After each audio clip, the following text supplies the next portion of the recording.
നമസ്കാരം. റാഫ്റ്റോ ക്രിക്കറ്റിലേക്ക് എവർക്കും സ്വാഗതം. ബോർഡർ ഗാവസ്കർ ട്രോഫിയിലെ രണ്ടാം ടെസ്റ്റ് ഡിസംബർ 6 മുതൽ 10 വരെ അഡലേഡിലാണ് നടക്കുന്നത്. പിങ്ക് ബോൾ ടെസ്റ്റാണ്, ഡേ നൈറ്റ് ടെസ്റ്റാണെന്ന് അർത്ഥം. ഇപ്പോൾ ആദ്യ ടെസ്റ്റിൽ നാണംകെട്ട പരാജയമാണ് പെർത്തിൽ മൈറ്റി OC നേരിട്ടത്.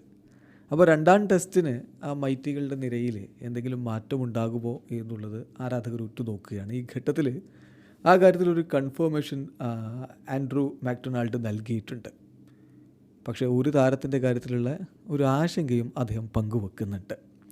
ആൻഡ്രൂ മാക്ഡൊണാൾഡ് പറഞ്ഞിരിക്കുന്ന വാക്കുകൾ ക്രിക്കറ്റ് ഓസ്ട്രേലിയ തന്നെ പുറത്തുവിടുന്നുണ്ട്. അവർ ഉദ്ധരിച്ചുകൊണ്ട് ESPN ക്രിക്കറ്റ് ഇൻഫോ അടക്കമുള്ള മാധ്യമങ്ങളും അക്കാര്യം റിപ്പോർട്ട് ചെയ്തിട്ടുണ്ട്.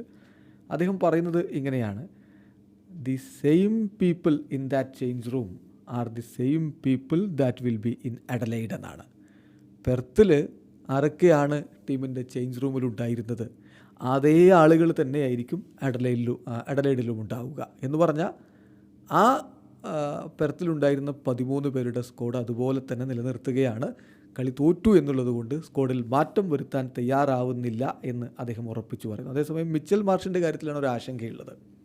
അദ്ദേഹത്തിൻ്റെ ബൗളിങ് അദ്ദേഹത്തിന് 17 ഓവറുകൾ ആ ഒരു ടെസ്റ്റിൽ ചെയ്യേണ്ടി വന്നിരുന്നു.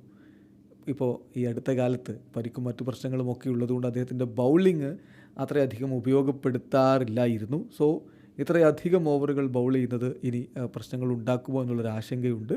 ആ കാര്യത്തിൽ അദ്ദേഹം പറയുന്നത് നമുക്ക് we will wait and see എന്നാണ്. സോ മാർഷിൻ്റെ കാര്യത്തിൽ ആശങ്കയുണ്ട് എന്ന് തന്നെയാണ് ഇപ്പോൾ മാക്ഡൊണാൾഡ് കൃത്യമായി വ്യക്തമാക്കിയിരിക്കുന്നത്.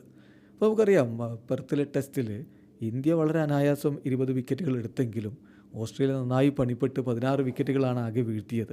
അപ്പോൾ മാർഷിൻ്റെ കാര്യത്തിലുള്ള ആശങ്കയൊക്കെ കാരണം ബൗളിംഗ് ഓപ്ഷൻസ് ലാക്ക് ചെയ്തിരുന്നോ എന്നൊരു തോന്നൽ, അങ്ങനെ ഒരു തോന്നൽ ഉണ്ടായോ എന്ന ചോദ്യത്തിന് അദ്ദേഹം പറഞ്ഞ മറുപടി ഇല്ല, ഞങ്ങൾക്ക് അങ്ങനെ ഫീൽ ചെയ്തിട്ടില്ല, ഞങ്ങൾക്കറിയാമായിരുന്നു മിച്ചൽ മാർഷിന് ചെറിയ പ്രശ്നങ്ങളുണ്ട് എന്നുള്ളത്, അതുകൊണ്ട് തന്നെ ഞങ്ങൾ സാറ്റിസ്ഫാക്ടറിയാണ് എന്നുള്ളൊരു മറുപടിയാണ് ഇവിടെ ഇപ്പം ആൻഡ്രൂ മാക്ഡൊണാൾഡ് പറഞ്ഞിരിക്കുന്നത്. എന്തായാലും അഡലൈഡിലേക്ക് സ്ക്വാഡ് വരുന്ന തിങ്കളാഴ്ച തന്നെ അസംബിൾ ചെയ്യുമെന്ന് കൂടി അദ്ദേഹം പറഞ്ഞിട്ടുണ്ട്. അതായത് നേരത്തെ പ്ലാൻ ചെയ്തതിനേക്കാൾ ഒരു ദിവസം മുമ്പ് അവിടെ അസംബിൾ ചെയ്യാൻ തീരുമാനിച്ചിട്ടുണ്ട്.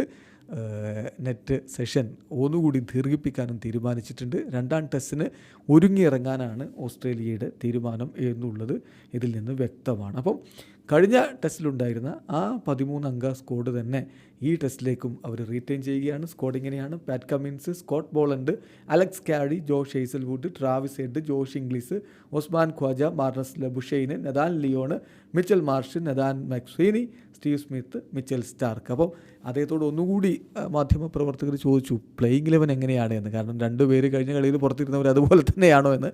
പക്ഷെ അത് കൺഫേം ചെയ്യാൻ അദ്ദേഹം തയ്യാറായിട്ടില്ല. വീഡിയോ അവസാനിക്കുന്നു. ക്രിക്കറ്റ് ലോകത്തെ കൂടുതൽ വിശേഷങ്ങളുമായി റാഫ് ടോക്സ് വീണ്ടും എത്താം.